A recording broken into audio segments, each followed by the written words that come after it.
camaraderie, respected comrades and friends.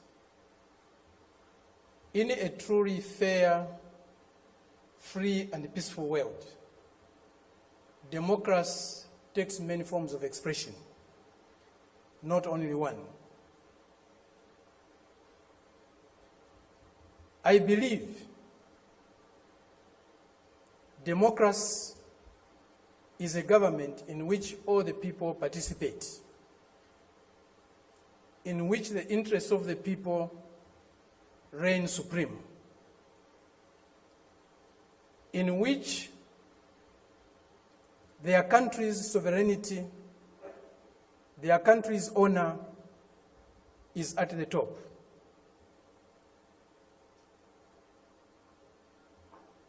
It seems that this month is a month of democracy discourse in the world.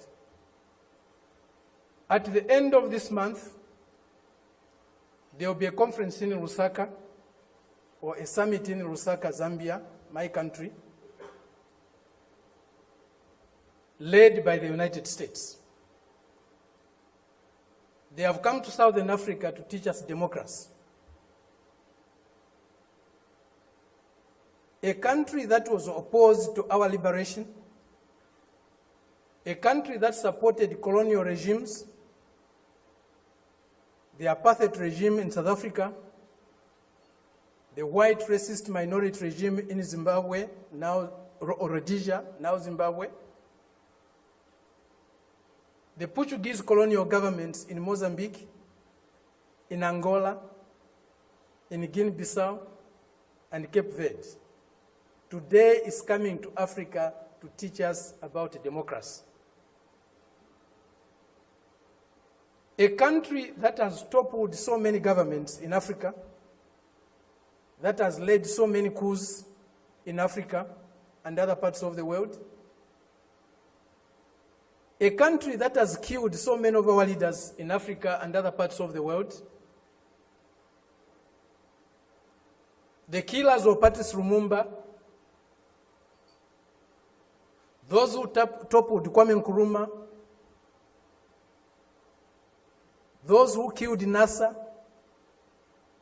those who killed Muammar Gaddafi, today are coming to teach us about democracy.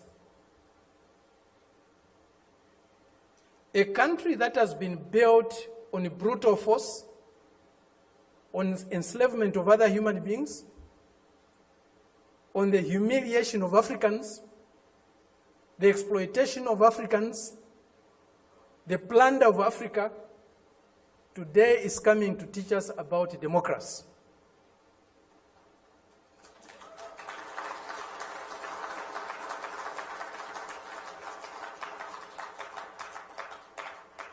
That's the arrogance, the imperialist arrogance, the racist arrogance that we are subjected to. We cannot have democracy where there is hegemony of the strongest, mightiest imperialist power. We cannot have democracy where a country's resources, a country's decisions are dictated to by another country. A country that is dominated by another country cannot be democratic. A country that lacks sovereignty cannot be democratic. A people that cannot decide for themselves cannot be democratic. A colony, a neo-colony cannot be democratic. That's why today, even at the United Nations, membership is on the basis of sovereignty. Only sovereign nations can be members of the United Nations, because only sovereign nations can decide for themselves. A colony cannot be a member of the United Nations. It's not by accident. It's not a mistake. If you have no respect for the dignity of others, If you have no respect for the sovereignty of other countries, you cannot claim to be a champion of democracy. They used to say, all roads lead to Rome. Today, we can confidently say, all roads to progress, all roads to what is better for humanity lead to Beijing.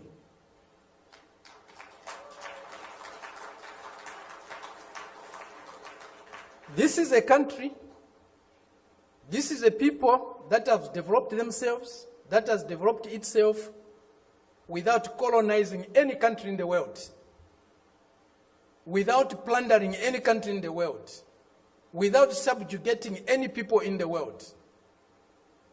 This is a country that is developing with maximum respect for others, for their history, for their cultures, and recognizes the diversity that is there in civilization. We were only taught one form of civilization, one form of modernization. That was the Western way. Westernness was a measure of how civilized, how modern you are.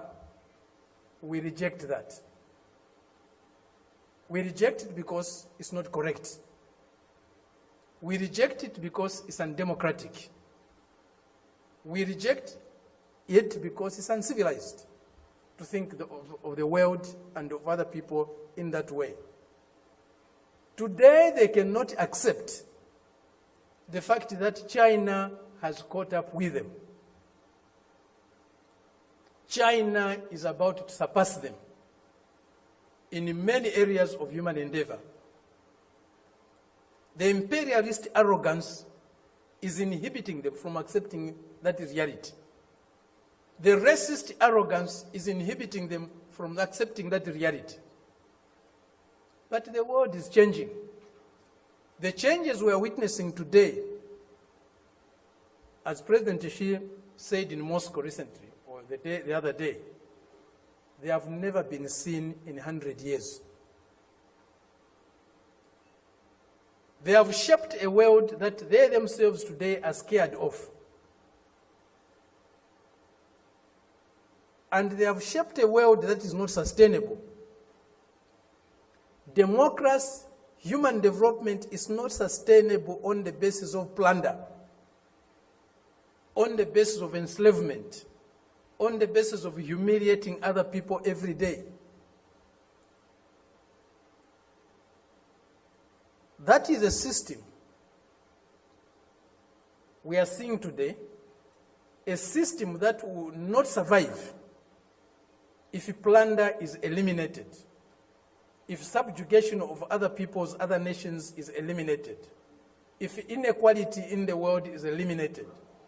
That system will disappear.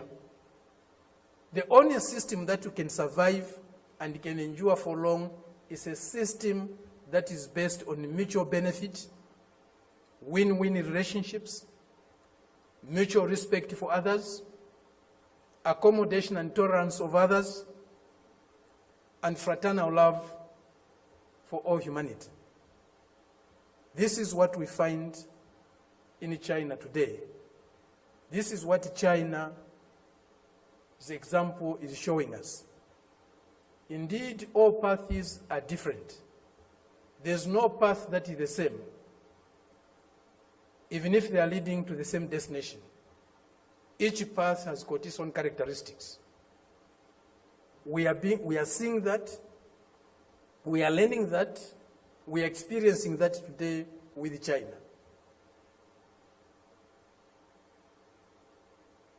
There are many things that need to be done to get the world that we want.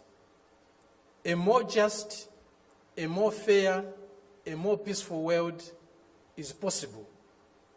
But it won't drop from the skies. We have to struggle for it. And as Fidel said, if we struggle, we'll win. Thank you very much.